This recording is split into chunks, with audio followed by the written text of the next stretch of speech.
இது நானா எடுத்த முடிவுதான். இவன் இங்க இருக்கிற வரைக்கும் தினம் ஒரு பிரச்சனை வந்துட்டு தான் இருக்கும். டேய் சீனு, அறிவில்லாம பேசாதடா.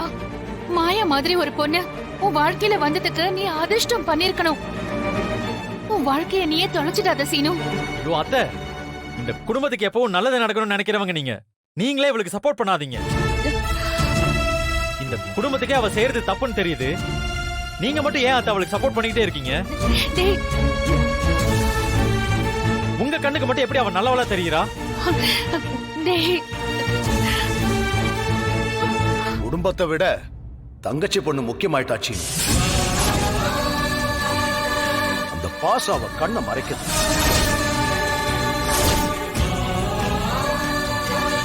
உங்க மேல நான் ரொம்ப மரியாதை வச்சிருக்காத்த. ஆனா நீங்க இப்படி பேசுறது எனக்கு ரொம்ப ஆச்சரியமா இருக்கு. இவ உங்களை என்னெல்லாமோ சொல்லி ஏமாத்திட்டு இருக்கா. இவளை நம்பாதீங்க. ஐயோ மாமா, நீங்க அவசரப்பட்டு எந்த முடிவும் எடுக்காதீங்க. ஏ தனா, என்ன நீ இப்படி சொல்ற? இவளாலதானே இவன் உன் கழுத்துல தாலி கட்டினா.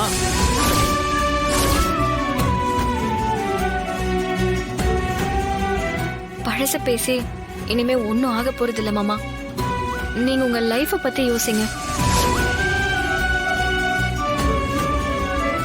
என் லைஃப பத்தி மட்டும் நான் யோசிச்சதுனால தான் நான் இந்த நிலைமையில இருக்கேன். குடும்பத்தை பத்தி கொஞ்சமாவது நான் யோசிச்சிருக்கணும்.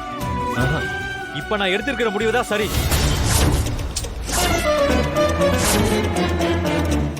டேய், அதுக்காக நீ இப்படி ஒரு முடிவு எடுப்பியா? டேய், அவ உன் பொண்டாட்டிடா.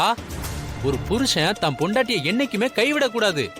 மாமா, அவ என் வாழ்க்கை ஃபுல்லா இருக்கணும்னு தான் நானும் ஆசைப்பட்டேன். ஆனா அவ கடைசி வரைக்கும் என்னையும் இந்த குடும்பத்தையும் புரிஞ்சுக்கவே இல்லை. அவளால பிரச்சனை மட்டும் தான் வந்துகிட்டு இருக்கு. டேய், நான் என்ன சொல்றேங்கிறத முதல்ல.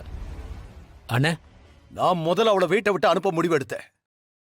முதல்ல உன் அண்ணி தடுத்தா.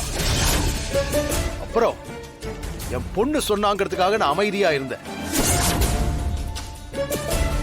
இப்ப அவ புருஷன் ஒரு முடிவு எடுத்திருக்கான்.